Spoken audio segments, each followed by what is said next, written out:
Italy প্রতিনিধি আসলামুজ্জামান ও যুক্তরাষ্ট্র প্রতিনিধি আবুল হাসান মোল্লার তথ্যছবিতে প্রবাসী সংবাদ জানাচ্ছেন শাহাদাত শাওন। যুক্তরাষ্ট্রে অনুষ্ঠিত হয়েছে তাইকোয়ান্ডো ওপেন চ্যাম্পিয়নশিপ। বিশ্বের বিভিন্ন দেশ থেকে শতাধিক তাইকোয়ান্ডো খেলোয়াড় এতে অংশগ্রহণ করেন। বাংলাদেশ থেকে যোগ দেন বাংলাদেশ তাইকোয়ান্ডো ফেডারেশনের সাধারণ সম্পাদক মাহমুদুল ইসলাম রানা, ফেডারেশনের টেকনিক্যাল কোচ মুসলিম মিয়া, সাবেক জাতীয় দলের সদস্য সাইফুল্লাহ কবির। এদের মধ্যে ইউএস তাইকোয়ান্ডোর সদস্যপদ লাভ করেন সাইফুল্লাহ কবির।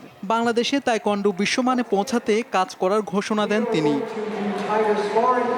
ইতালির রোমে ত্রাণ ও দুর্যোগ মন্ত্রণালয়ের সংসদীয় কমিটির সদস্য আশরাফুন নেসা এমপিকে নাগরিক সংবর্ধনা দিয়েছে ইতালি আওয়ামী লীগের নেতৃবৃন্দ। অনুষ্ঠানে সভাপতিত্ব করেন ইতালি আওয়ামী লীগের সহসভাপতি আব্দুর রশিদ।